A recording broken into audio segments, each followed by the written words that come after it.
We know how we can work with events. We know how we can access the state, but can we control the state?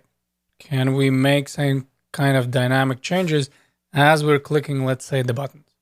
And for this, why don't we create a little bit more buttons? So first of all, I'm going to say that the actual method is not going to be handle click. Let's say we're going to be adding the count. So why don't we write it here? Add count. Obviously, at the moment, the actual method is not there. You know what? Why don't we write it like this?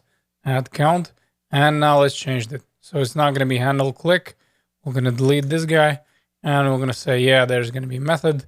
Now in this case, we're going to call this add count. We will going to set this up as an arrow function. Something like this. And then for now, let's just leave it empty. Because what I would like to do is copy and paste it. So let's say this is going to be lower count, and we're going to have also reset the count.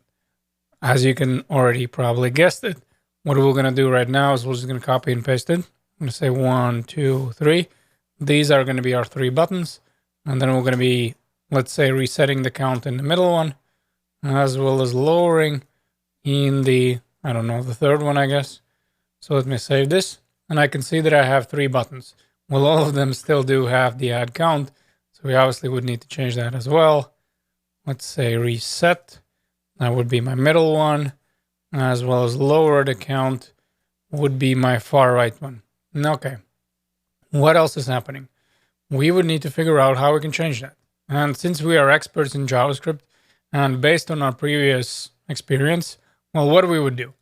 We're going to head over here. We know that with arrow functions, everything is working fine. We don't need to worry about some kind of context or anything like that. We can just head over to the state and change it. So how we would do that? Well, let's say we're going to say that this dot, we're going to be looking for the state. Then we're going to say, okay, so the state is going to have some kind of value. However, in our case, we would like to change that value. And what we're looking for is the actual count. So I'm going to say something like this. So the moment I click it, then the count in the actual state is going to be added by 1. Obviously, this is going to work exactly the same with all of them. And here I'm going to say this dot state count. And why don't we add, let's say, +1. And hopefully everything is going to work. We're going to save it.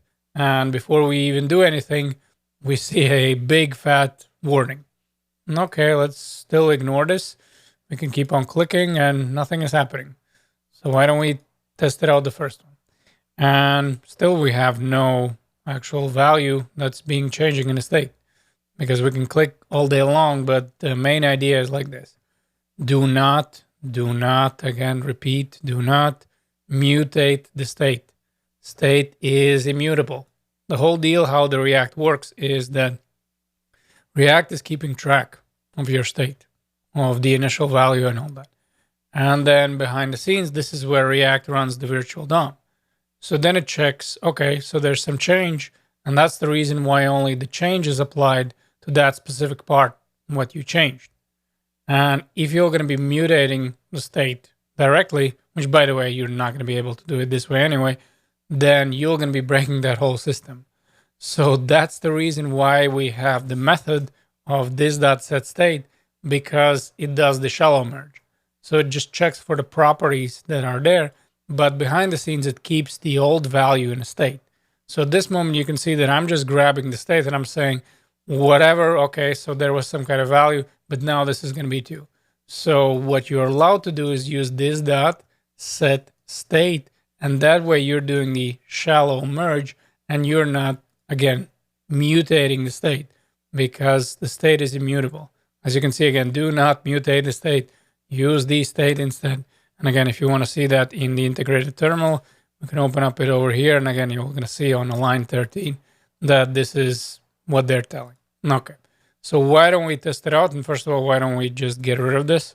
Because this is not a proper way. And now let's start using the this.state. However, maybe before we do that, why don't we add some kind of value here, what we're having in the state?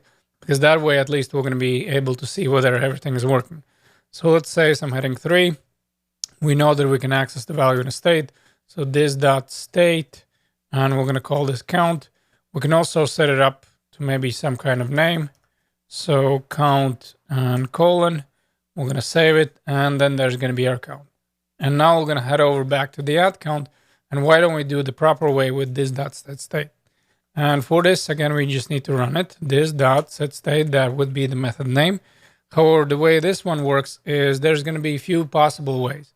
In this case, we're just passing here the object. Later on, we're going to look at how we can run this.setState with the function. And that's going to be important because even though right now it's kind of out of the realm of what we're covering, but state or this.setState is going to be asynchronous. And again, it's going to be easier for me to show you with an example. So maybe at the moment, again, don't lose your sleep over it. We're just going to be using with an object here. But just remember that you will going to be seeing a different syntax later on. How this is going to work is that this is my state. And here within this object, I'm passing whatever I would like to change. So in my case, what I'm looking for? Well, I'm looking for the count. However, if there's going to be, let's say, another property, and just to show you that this is not going to be affected, I can say name, and let's say here John, and also add here, maybe where we have the count. Let me copy and paste it just to show you again that the name is not going to change because we're not affecting that property. And that is important because later on, obviously, our state is going to be much more complicated than what we're having right now. And this is something you should always remember, that you're only going to be affecting the values that you specifically write in this.setState because this is going to be doing the shallow merge.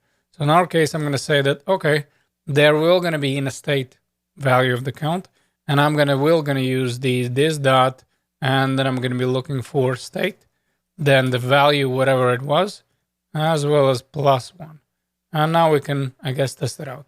So first of all, I can see for all of them are going to be count and then the John. Or in my case, the moment I'm going to press count, now the count is going to be number 2. I'm going to press it again.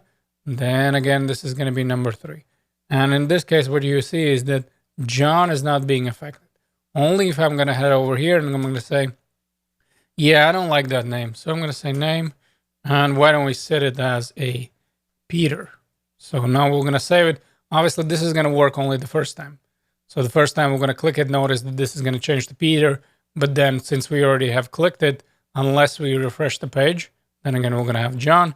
But I can keep on clicking. The count is going to be changing since we are increasing here. But the name is just going to change one more time. And again, we can just get rid of it because this was, again, just to show you of what things are going to be changing and only the things that we specifically write here, which key and what kind of value this should have. So why don't we rewrite this? And then we're going to check it out how we can use the React tools, because at the moment you can see a nice thing that the state for each and every book that we're rendering. And maybe let me close the console. But what we're seeing is that each and every book here has its own state. And that is very useful because later on we're going to use that fact. But in this case, again, you can see the count is here. Then let's say over here, but we're not changing it.